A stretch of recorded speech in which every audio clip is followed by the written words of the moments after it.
For this video, I wanted to show off one of the test attempts that I had for the non-metal metallic bronze on my Salamander Captain. The result that I got on this was really nice, and with some refinement, it would have been a lovely result, but it was just a little bit too dull for what I wanted. Nonetheless, it looked great, and I thought it'd be useful for a tutorial.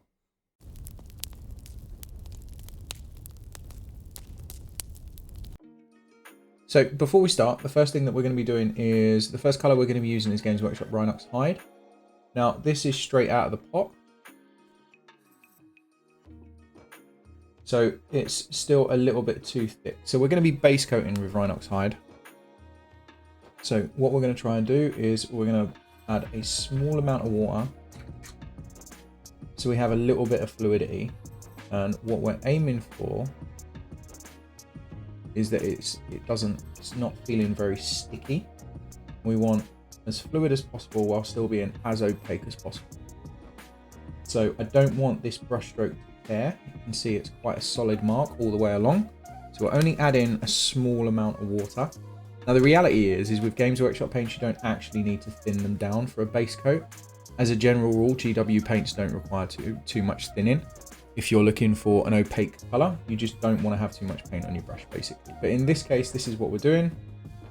A small amount of water, and we're aiming to remove the excess paint from the brush.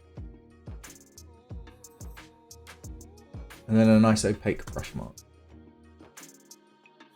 So the first thing that we're going to do is we're just going to do the cylindrical shapes for this. We've done enough in-depth non-metal metallic videos to be worrying about complicated shapes. But you can see the first one that we're doing is the coil. I'm assuming this is some kind of coil. I don't know. But Games Workshop Rhinox Hide showed you the paint consistency, and we're just aiming for a solid base coat. We're going to go over it. Now, the thing with you could go straight over black, but the reality is the Rhinox Hide gives you a nice brown start, which is definitely worthwhile. Worth doing. So I don't really want to go over black. Normally I'll use a really dark color like brown or red to tint it a little bit, because black just looks very unnatural in my opinion. Next up, what we're doing, Vallejo model color Amaranthe Red. This is an orange paint. It's called Amaranthe Red, but it is orange. I quite like Vallejo model color. If you want to use Games Workshop, I think Troll Slayer Orange would be a very good equivalent for this. And what we're aiming to do is create orange as the dominant color, right? So with bronze, orange is the main color of that bronze. So the majority of the areas that we physically see, we want to have orange. We're not going to include any yellow in this. This is a really straightforward recipe. We don't need to complicate it. So remember, the color that we're painting, the color that we want this to look at the end, that needs to be the dominant color. So we need to have more orange than any other color anywhere on this, right? So your mid-tone is orange. Games Workshop Rhinox Hide is going to stay in your darkest recesses. And what you need to remember in this case, for this particular type of metal, we're doing relatively small reflections, but we also need to make sure that we include a secondary bounce reflection. So in this case, it's a relatively straightforward shape. It's just a cylinder. So you can see that line of light that we have along the top, which is the Amaranthe Red orange. Next, what we need to do is introduce a secondary bounce light, and that can only go along the bottom on this. Also remember, with non-metal metallic, edge highlights are incredibly important. You will not sell the result unless you include edge highlights of some kind, even if they're nice and subtle. But this reflection line down the bottom, this is the bounce reflection that I was talking about. And you can see, to be honest with you, already, once we start including this bounce reflection, this starts looking relatively reflective. And we don't have a huge amount of value contrast here. So we haven't even got that far. So your reflections and secondary bounce reflections can be incredibly strong when it comes to selling a result. You can see that I'm also placing on my edge highlights. I'm doing orange edge highlights, because basically we want an edge highlight nearly everywhere. We want an edge highlight on the edges that are going to face the light, which in this case is going to be most of them. But I don't want bright edge highlights everywhere. What I actually want is orange edge highlights everywhere. And then when I go brighter, which is what we're doing right now, we then be a bit more picky about where our edge highlights go. So this right now is Amaranthe Red with a little bit of Vallejo Model Color White. So you pick the white that you want to use. I like Vallejo Model Color White. So this is Amaranthe Red, which is the orange color. I'll stress that enough, with a little bit of white. And at the moment, all I'm doing is picking out the edge highlights, and I'm picking out the edge highlights that I want to make pop. You can see that I'm not going over every edge, because I've already done that with the orange. Now, the thing to remember with this paint recipe is very simple. 3 colors that I'm using is Games Workshop Rhinox Hide, Vallejo Model Color Amaranthe Red, and Vallejo Model Color White. But Amaranthe Red, I'm just adding more and more white to it. This is it. So basically what's happening is the Amaranthe Red, which is the orange, I'm adding more white to it, and it's making it brighter and a little bit more desaturated. So the goal with this is we're keeping it very much in the orange spectrum of colors, the orange hue of colors, and then we're just making the reflections smaller and smaller. Now, what you need to remember is the smaller your reflections, the smaller your highlights, your volumes, whatever you want to call them, the more shiny this is going to appear, and the more space that you have for bounce lines. So bronze is really, really simple. Now you can add verdigris, I can't say that word apparently. You can add verdigris and that sort of stuff later as well, but that's not what we're going for on this particular one. We're looking for quite a clean result. So smaller your reflections, the more it's going to shine. Make sure you get your edge highlights in. And the brighter you go, the smaller and smaller your edge highlights become. The brighter you go, the smaller your volumes become, the smaller your reflections become, to the point where you're going to get to almost white and you're almost just going to have tiny little dots in it. And that's it. It's really, really straightforward, really, really simple. Now I appreciate this part of the model is actually quite small. It's quite hard to see exactly what I'm doing. So in this case, we're going to do it again. I'm going to do it on the big old muzzles on the ends. Muzzles, barrels, I don't know. But it's already been base coated with Rhinox Hide. This is now Amaranthe Red again, so orange. Now, the reason why I'm going over this here is this area is larger. So the big thing that we need to talk about is the consistency of the orange, because there's a very big jump between Games Workshop Rhinox Hide and Amaranthe Red, which is the orange that we're talking about. So what we have to do is build up very, very transparent layers. We need a lot of transparency in this paint. When it comes to the orange, so first of all, Vallejo Model Color Amaranthe Red, you can see this is clearly orange, right? So straight away, it is called Amaranthe Red, but it's an orange paint. Now, Vallejo Model Color tends to be very, very thick, so we need to thin it a lot more than the GW Rhinox Hide. So with that Amaranthe Red, you can see what happens is a more extreme version of that stringy, sticky result happens because it's much thicker and it takes much longer to return to its previous shape. You can see it's very, very sticky. There's quite a lot of surface tension there. So what we need to do first of all, just like we did with the Rhinox Hide, we need to break that surface tension.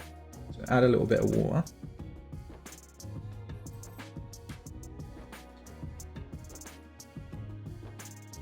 So you can see that flows back much, much quicker. Remove the excess. Now, what we'll get, this is a very opaque brush mark, right? This is what we would go for if we were base coating with this paint. I don't want that.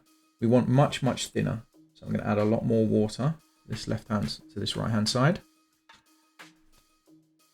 And what I'm aiming for, hopefully, is a semi-transparent coat of paint. So this is still a little bit too thick.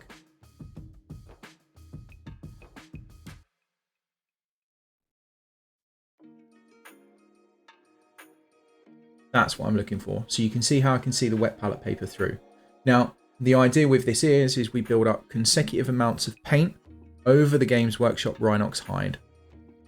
And the reason why we want to do that is ultimately what happens is if we were to mix the Rhinox Hide into the orange, right? So if we were to go start with Rhinox Hide on our palette and then mix consecutive amounts of orange, this Vallejo Model Color Amaranthe Red, into the Rhinox Hide. Rhinox Hide is actually a very desaturated color.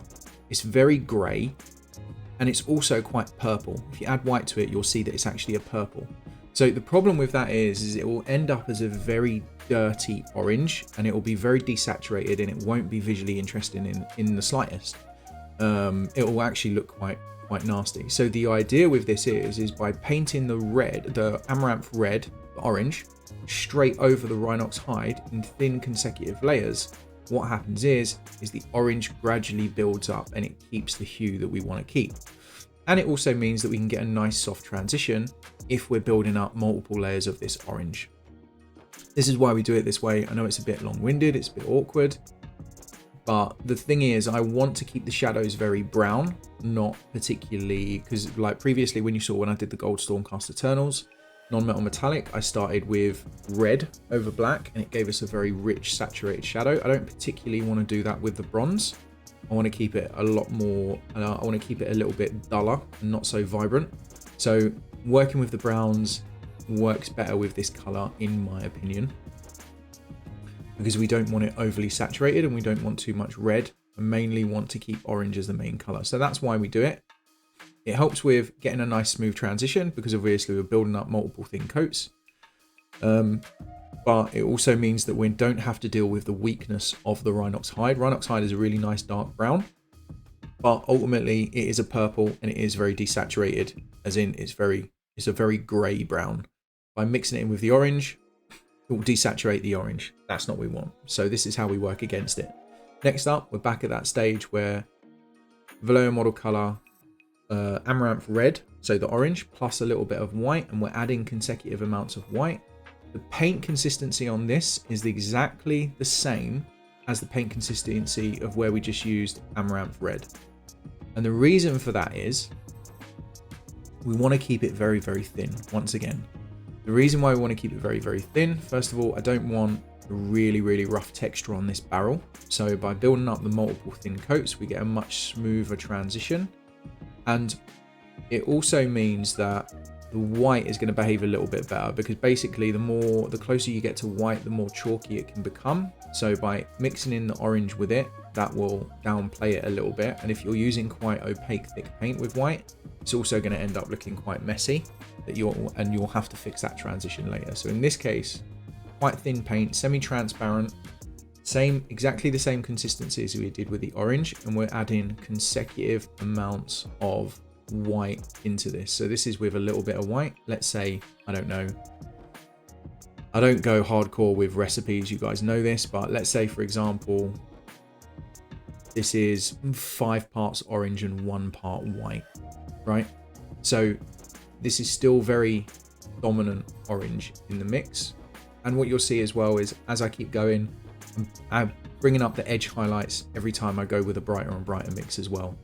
And I'm leaving some of the edge highlights darker, right? So we've got a gradient in the material, the volume that we're painting. We also have a gradient in the edge highlights. This is actually really, really important. If you have bright edge highlights everywhere, they're all just going to look very flat. Doesn't matter how bright you go. So you want to have that striking result. You want to have a gradient in your edge highlights along with the rest of your volumes. Now, once again, this is already looking really, really good. It's already looking quite striking. You just need to decide how bright you want to go. Remember, the brighter you go, the more white you're going to introduce, the more orange you're going to lose. So you need to make that choice of what you're finding visually appealing. For me, I absolutely want to be going brighter, so I'm adding just a little bit more white to the orange mix that we previously got. I apologize, I know there's no wet palette on this one, but wet palette cam, this was recording when the wet palette cam wasn't working. It will be back in the future, I promise. Same as we did on the other cylinder, secondary bounce light. This is really, really important. I'm always saying this, and I talk about this as if it's non-metal metallic, and I do say this quite a lot as well. Secondary bounce lights are not something which are exclusive to non-metal metallic. If you can introduce bounce lights into other materials and other areas, whether they're more extreme or more subtle, it will add far more interest to your work. Secondary bounce lights are not a non-metal metallic exclusive feature. You really want to be doing it on everything. If you have a dark area, you can put a really, really nice secondary bounce light. Even if it's just incredibly subtle, it's better than just having it black. There's very few points where you want to have just a completely black shadow because it will look unpainted. So you can see this is where I'm getting brighter again, added a little bit more white. Now what you'll see with those edge highlights is I'm only actually doing those edge highlights on those barrels towards the left hand side. So now we've already got a gradient of those little lines on the, I don't know, vents of those barrels, whatever we call them. And then I'm making this main reflection even brighter. The other thing to remember with secondary bounce lights is secondary bounce lights, as a general rule, remember these rules are there for you guys to get started. The more experienced you become, the more you will bend these rules and the more you will break them. But as a general rule, your secondary bounce lights are going to be weaker than your main lights. That means that they can be smaller and they can be darker. And that will help with the illusion and the light that you're trying to create. So remember, your secondary bounce lights are not going to go as bright, and you can also have them a little bit smaller than your main lights as well if you want. But you want a difference in the two, otherwise it's going to look very strange as a general rule unless you balance it right. Once again, a little bit brighter, a little bit more white. And you can see as I get brighter and brighter, these little reflection areas that I'm placing in are much, much smaller. You have to keep these reflections smaller. You have to keep your volumes very, very small. If you do them too big, it won't stand out. Less is more. So you need to have those last little bright spots that you're painting in get very, very tiny. And this is why you see when people paint Space Marines and they put like little white dots on the armor, as unrealistic as that looks, it makes it look very, very shiny and striking. And that's basically because it follows that rule. The smaller your volumes, the smaller your reflections, the more it's going to pop. Basically what we have here is we have quite high value contrast, because we're only working with value here when it comes to contrast, because we've only got three colors. We got brown, orange and white. So all we're doing here, if I was to switch this to grayscale, would have quite extreme value contrast, extreme contrast in light and dark. And that's enough for the purposes of this, because sometimes simple is better. It's better to have a simple result than something really, really complicated. Last little steps. This isn't white, but it could be white. You could just use pure white here. But effectively what I'm doing is almost white with a tiny, tiny little bit of orange. And then I'm putting in some final little marks, final little dots just to make it pop. Just for those final shine marks. And there's a lot of painters who will do pure white marks. I don't personally, I very rarely like a white dot. I think it's a little bit too extreme, but that doesn't mean that you shouldn't do it. Each to their own. If you find it visually appealing, then you should absolutely do it. It's just not something that I like. So generally I'll still have a little bit of the orange mixed in for the white. As always, I'm hoping you enjoyed the video. I'm hoping it was nice and clear. If you did enjoy it, hit the like button and let me know what you think in the comments, and let me know what you'd like to see from the channel in the future. Thank you as always for everyone who's watched. It means a huge, huge amount to me.